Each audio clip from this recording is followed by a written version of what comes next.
he's obviously needs some scoring talent out there, particularly inside, and Gaspard is hoping probably will be able to supply that. I think Dave Lindstrom would be fairly unimpressed with Gaspard's efforts so far as Loggins takes a beautiful rebound. Gaspard only 7 points for the match. 3 points! Wasn't that a great confrontation between the two mighty little guards, Redliff and McLeod? On that occasion, it was McLeod. Geordie got there first. And neither of them flinched, did they? And stopped with the three-pointer. He was pretty confident because he had two players down low who could, if he did miss, could have picked up the rebound. He's dynamite in a clutch basket situation, that guy. Gaspard misses another easy one. Gordy McLeod, though, misses that Sengstock. A big power rebound. The Australian basketball skipper, when the pressure's on, always rely on the captain. That was the strongest rebound of the night. And it was a very important three-pointer. There it is. The strongest rebound of the night. He really needed that one because it was an important one to grab. Bullets have now moved to an 11-point lead, 83-72. Leroy up to 25 points. Sengstock's been an inspiration in this final quarter. He's having a great last period. Gaspard again. He's gasping hard at the moment. Pressure's right on. Well, good defense from the Bullets then. I mean, Shane Hill he went baseline, but he got some help from the Brisbane Bullets off the ball, and that was good because that stopped that easy basket. Well, the crowd's just berserk at the moment. The support is tremendous here for the Brisbane Bullets. A crowd of 6,000 or 7,000. Third foul called for Larry Sengstock, was it? Perry. Come on, Gary, closer. Nice moves Gaspard that time with a shot astray. Perry on the fast break for the Bullets. Has two options. Loggins on the left, and he throws a bad pass down. Gaspard again, he's in the game, but he's not producing. He does that time. Back up. Yes, Armisen had backing him up. What Dave Lindstrom's got is Shane Hill's defense in Gaspard, so he's obviously a mismatch in height. But the important key is Larry Sengstock. He came to help Shane Hill twice to stop an easy basket for Gaspard, and that's great defense from the skipper.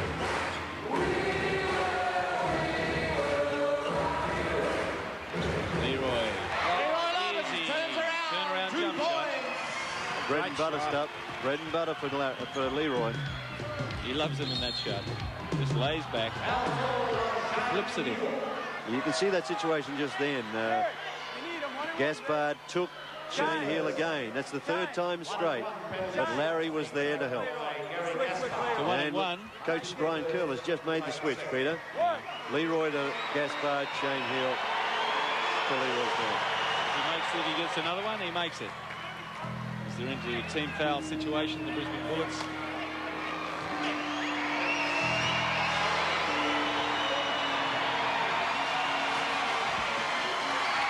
And that one missing. That'll bring a wave. There we go. There's a little mini wave. Starting their own ripple. Loggins, but Leroy Loggins, assist by Larry Sengstock. There's Leroy for the last two baskets for the Bullets, just as steady as they still get that 12-point break. Only 2.5 minutes left now, Dave. You can see that they've gone every time down the floor the last 5 times. They've gone to Gaspard to try and score. Now, Shane Hill was in trouble with him, but now Leroy's picked him up. Now Leroy's going to do it again offensively. Alphonse Hammond on the break for the Hawks. Here comes Gordy. Here comes Gordy. Still only 10 points in this. He's a tough customer, Alphonse Hammond. Did well there. Big block from Darren Perry on Gordy McLeod, but Gordy McLeod dishes off to Chuck Armisen. Let's have a look at all that again. It's worth seeing again on the replay. Come on, you guys. Suck it up. Now, There's some action here. We saw the ball taken up beautifully by Gordy McLeod. Look at this reject.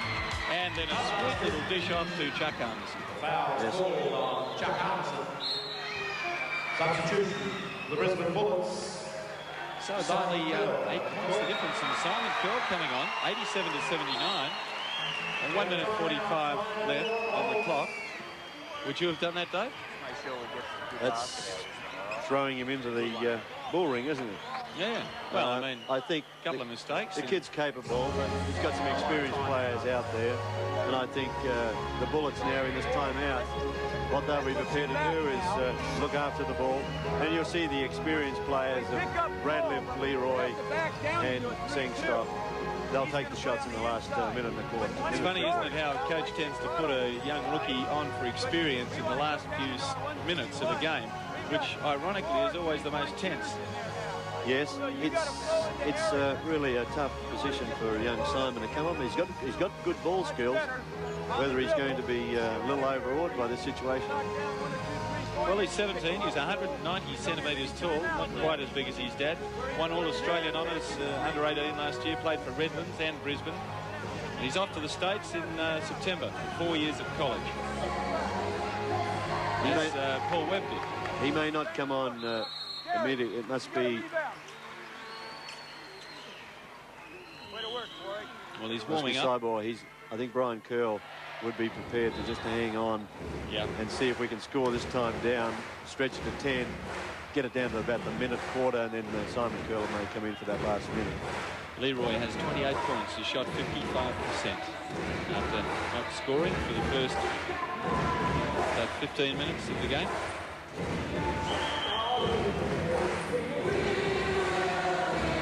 So the Bullets take the ball, 1 minute 45 and counting down.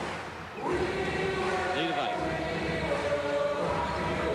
Three-pointer would be handy, Dave. Yes, and the Illawarra's got to gamble and try and pick up an interception and look at the three-pointer themselves. The Bullets have got this game at this stage comfortable. Inside the running.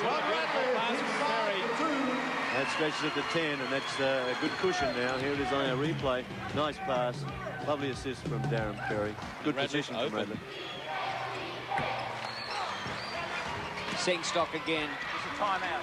Look at this long pass way down to Shane Hill. He takes an electrifying mark. Shane Hill all the way. Great basketball, the Brisbane Bullets.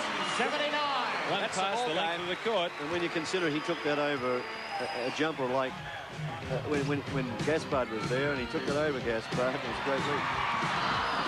They're looking at three-pointers. It's the only chance, and it's counting down to 46 seconds now. Gee, here it is here. Nice pass, and it was just nice effort from Shane. The Rams could sign up Larry on the strength of that baseball pass. It was huge. Down to 30 seconds left. Perry. Call for timeout coming. We have a timeout. Timeout, Brisbane Bullets. So with only 25.6 seconds left on the clock, the Brisbane Bullets now have a handy lead of 12 points, 91 to 79. They can't be beaten from here. And you'll see Simon Curl come on the court now for this last 25 seconds. So that was the opportunity with the timeout to get Simon in. You go around him. I'm a bit surprised that Denny Musu hasn't got in the court. Denny's hasn't had a lot of training with the team this year. He's been involved with his other activities, and he's probably carrying a little bit of weight, but as we saw last week, Denny can still shoot the ball. Yeah. But defensively, and the Bullets have played man-to-man mostly tonight, Denny has trouble matching up with some of the small...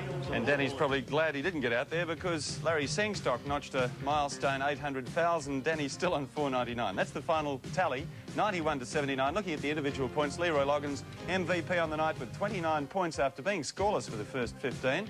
Ronnie Radcliffe, 17 points with 4 three-pointers, so that's 12 for you, Ronnie. Hill, 14 points, and for the Hawks, Hammond, 15. 14 wasn't Epperson, Gaspard, 12. And overall, the Bullets, I thought, a fine performance, but how was Brian Curl afterwards? Was he happy? He was fairly happy. It was a hard game for us to play. Illawarra is always a tough team to play, and the way they play is makes you not look as good as you should be looking. They lost Jim Bateman after a heavy fall, and on the other hand, we had Emery Atkinson fouled out, so do you think they were as strong as they could have been without Ray Borner? Yeah, no, their inside game was fairly weak because without Borner and Jim Bateman getting hurt, he only had about 7 points, and he usually scores 25, 30 points. OK, we'll take a break and come back and look at details of the Mazda Slam of the Year competition in a moment. Stand tall, touch the clouds, man and woman, we're free. Let's work, kill poverty.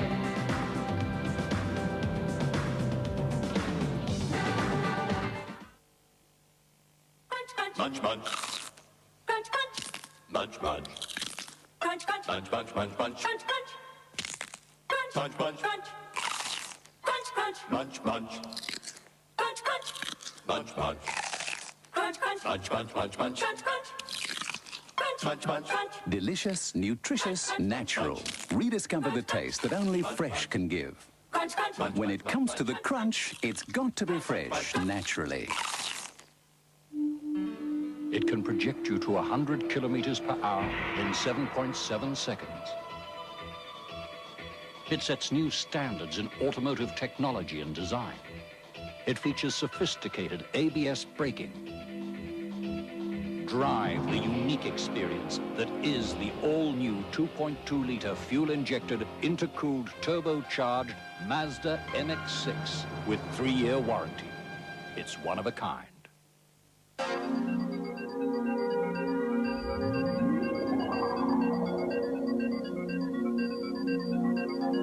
Car engines are becoming more advanced all the time. Yet only one oil company in Australia actually tests its unleaded petrol in them, kilometre after kilometre, and day after day. Which means at the Australian company, we tune our unleaded, so you're not always tuning your car. Coble Park Racetrack. It's a great sunny day. You feel like some excitement. You feel like getting away. Move yourself to Caloundra where there's good food and action. Caloundra, home of the $500,000 Queensland Breeders' Classic on April 16. And don't miss out on the $700,000 package for $19.89 and the $40,000 Coolabah Hotel Family Race Day on February 27. Coble Park Racetrack, a great place to be. While some small business operators waste the day waiting for appointments, others have found a way to make the most of their time. Get on the phone and get on with business. Voulez-vous Nestlé avec moi ce soir? Tonight, treat yourself to truffle, light chocolate ice cream with brandy-soaked sultanas. Just one of the delicious Nestle's desserts. Tonight. 7:30 tonight on ALF. Oh, howdy, Raquel. Has the fuzzball finally been sprung?